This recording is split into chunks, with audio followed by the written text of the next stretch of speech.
Hamilton took Broadway by storm in 2016 for writer Lin-Manuel Miranda's clever composition and rhyme schemes, diverse cast, and for telling the story of overlooked American hero Alexander Hamilton in a way that holds the attention and makes sense to this generation. Although the musical is based on true events and is about a very important historical figure, it can't exactly be taken for actual fact-based history. For those of you who are new, I'm Laura Youngblood and welcome to my channel. Here at From Laura's Perspective, I post a new video essay at least once a week on a different facet of the world we live in, whether that be theater, history, music, politics, literature, film, television, food, drink, business, nature, or something else that's of interest to you. If that's the kind of channel you're looking for, smash that subscribe button to join my video essay library. But for now, let's talk about which parts of Hamilton happened in real life and which ones were changed for the sake of putting together a compelling New Age Broadway musical. One thing the show got wrong was that Angelica did not actually have an infatuation with Alexander Hamilton.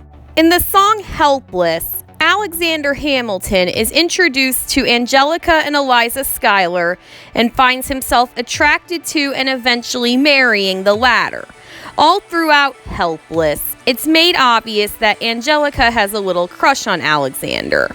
Although it's hard for Angelica to watch her little sister win the heart of the man Angelica loves, she's happy for them and encourages it. When the couple finally get married during Satisfied, Angelica willingly does her duties as maid of honor. But even whilst giving Alexander and Eliza their wedding toast, the audience is shown that deep down inside Angelica, she's having immense grief over losing the man of her dreams to her own sister. This is revealed to go even deeper when Angelica reflects on the expectation that, as Philip Schuyler's eldest daughter, she is expected to marry a wealthy man, which makes immigrant Hamilton even less of an option for her. But this wasn't quite how it went down in the real story. Historians have found evidence that Angelica and Alexander shared a close platonic bond similar to the one heavily implied in Take a Break. However, the real Angelica Schuyler didn't even meet Alexander Hamilton until the night of his wedding to Eliza, so she didn't really have time to fall in love with him. As far as Angelica's claims that she has to marry rich because my father has no sons, so I'm the one who has to social climb for one because I'm the oldest, blah, blah, blah. All of that is also made up, but I'll get more into that later. All I can say for now is that the writers probably changed that on purpose as a commentary of courting, marriage, and socioeconomic dynamics of the time. Now, you know how Hamilton gets in big trouble because of that big affair he has with Reynolds? That actually did happen. Yep, Alexander Hamilton cheated on his wife Eliza with a married woman. Not only is it true, it made history as one of the first sex scandals in American politics. In the song Say No to This, Reynolds pleads Hamilton for support, claiming that her husband is beating me, cheating me, mistreating me. And the real-life James Reynolds was a con man who was, in fact, very physically abusive towards Mariah. If this were similar to most situations at the time, there would be yet another duel taking place in this show as soon as James finds out of his wife's infidelity. But instead, Reynolds took advantage of the situation as a way to make money. Alexander eventually paid James nearly $1,000 to continue the affair while James kept quiet about it. The appropriation of this money led to Hamilton being accused of embezzling government funds. To clear things up, Hamilton published a long article aptly titled The Reynolds Pamphlet, which there's a whole song about in the musical with that same title. In this pamphlet, Hamilton publicized the details of his affair with Maria Reynolds and the financial compensation James demanded. While this did clear the air of false accusations, it ultimately made Hamilton's reputation worse. When Hamilton's rivals claim he's never going to be president now while reading the article, they're right. If Hamilton ever had any chance of becoming president, it went out the window at this point. He did eventually rehabilitate his reputation, but there's simply no real coming back from something like this. Now, as far as the Schuyler sisters go, the musical claims there were only 3 Schuyler sisters, but there were more. In Hamilton's 5th song, The Schuyler Sisters, it's made very clear that Philip Schuyler has 3 daughters named Angelica, Eliza, and Peggy. Remember how I said earlier that in Satisfied, Angelica claims the reason she has to marry Rich is that she's the oldest and that her father has no sons? Well, remember, that wasn't exactly true. Now, the man Angelica would eventually marry, John Barker Church, was quite wealthy, but her father still didn't approve of the marriage, so Schuyler and Church eloped. In fact, they'd been married for 3 years by the time Angelica finally met Hamilton at his wedding to Eliza.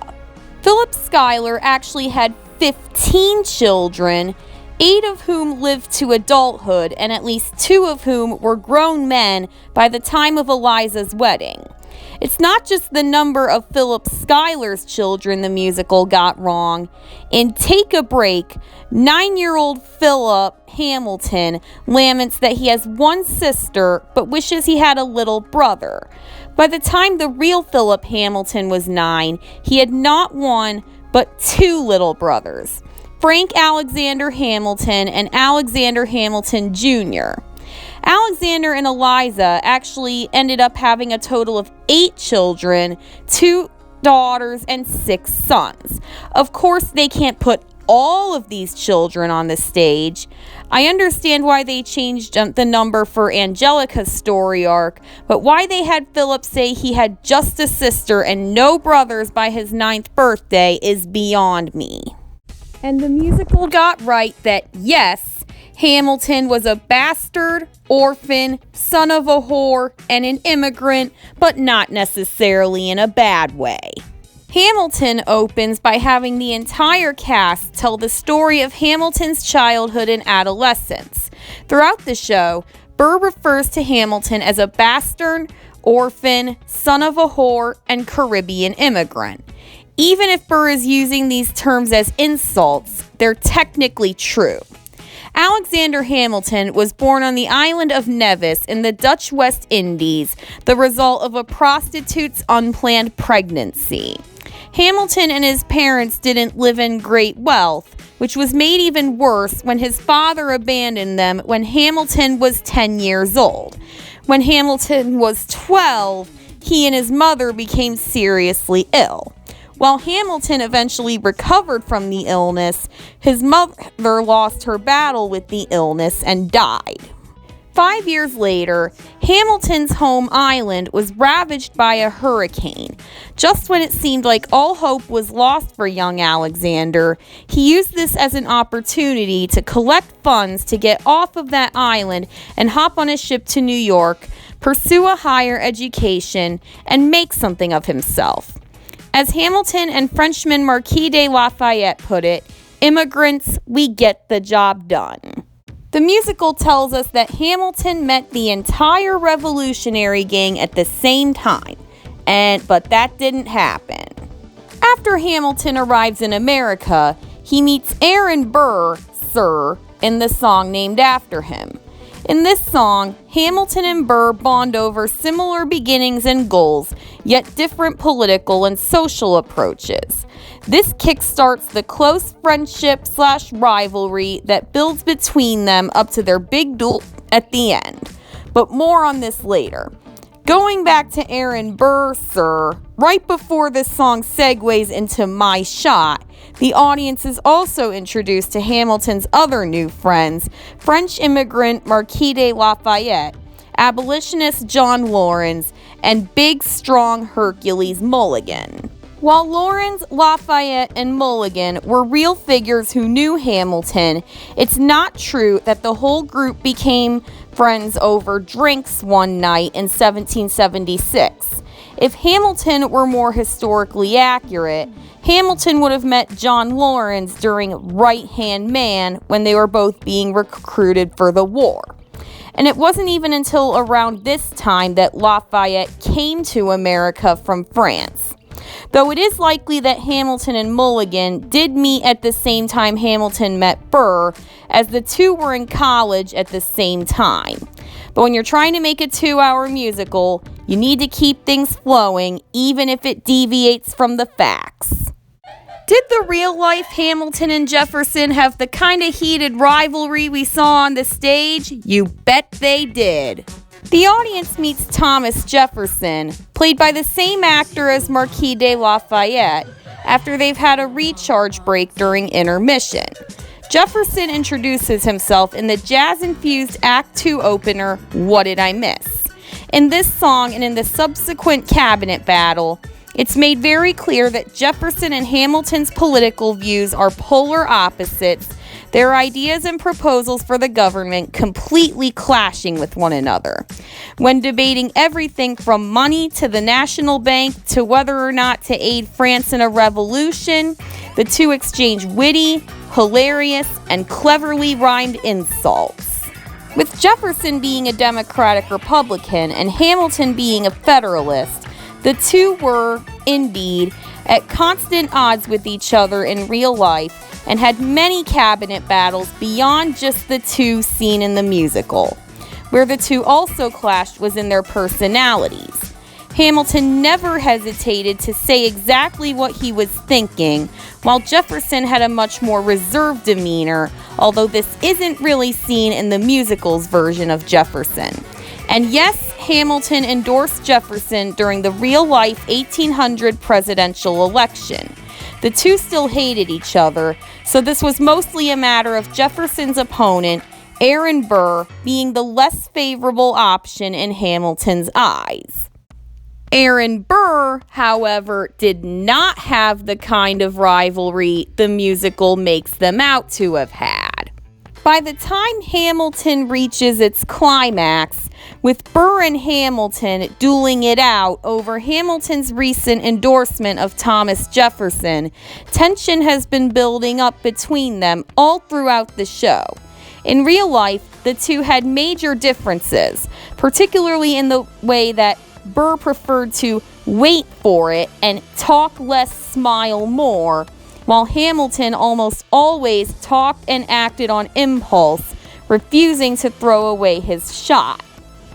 However, they didn't quite have the close relationship, either good or bad, that is shown throughout the show and builds up to the climax. Burr didn't actually have any part whatsoever in the Federalist Papers, as is suggested in Nonstop. Burr also had nothing to do with the duel between Charles Lee and John Laurens. This was only implied in the musical to add another layer to the characters' budding rivalry. But one thing is true, Burr was the damn fool that shot him.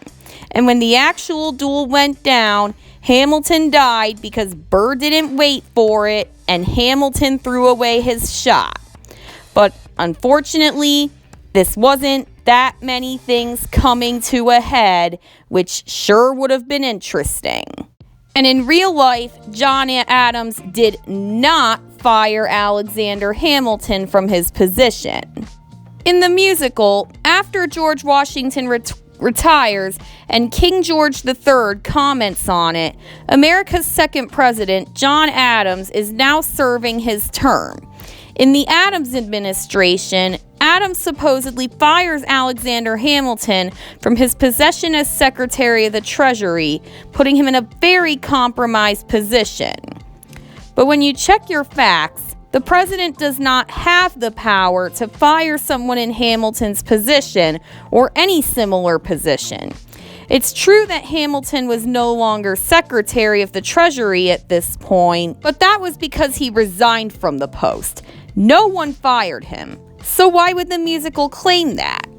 It's one of those things they tweak on purpose for the sake of building tension for the stage, something that's especially important for such a big musical as Hamilton.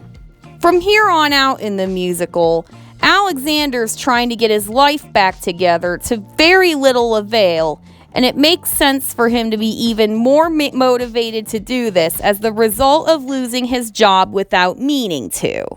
But yes, Philip Hamilton did die at the young age of 19 at the hands of George Eaker. Alexander and Eliza Hamilton have a very traumatic moment during Stay Alive reprise when their seriously injured son is saying his last words to them. After Philip finally succumbs to his injuries, there's a solemn moment in which the cast sings "It's Quiet Uptown" as the couple mourns the loss of their firstborn son. This is all led up to in Blow Us All Away when Philip challenges George Eaker to a duel out of anger over some comments Eaker had supposedly made about his father. The duel itself did play out a little differently than is suggested on the stage, but one thing's true. Philip threw away his shot at his father's suggestion, and Eaker eventually fired his pistol, delivering the blow that would end Philip's life at only 19 years old. As such, the real-life Hamilton family fell into the same to-be-expected pit of grief as was shown on the stage. And last but not least, the musical was right on about Hamilton's anti-slavery sentiments. Mostly. Hamilton has sparked controversy over its approach to addressing slavery.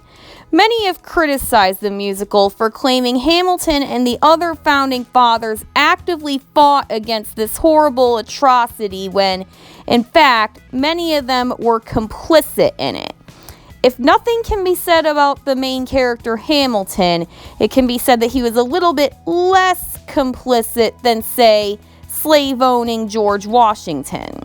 The real Alexander Hamilton did comment against slavery in many of his writings, and was close with abolitionist John Lawrence, who sought to emancipate and recruit slaves for an all-black military regiment. While evidence does suggest Hamilton did take an anti-slavery stance, he can't be called an active abolitionist.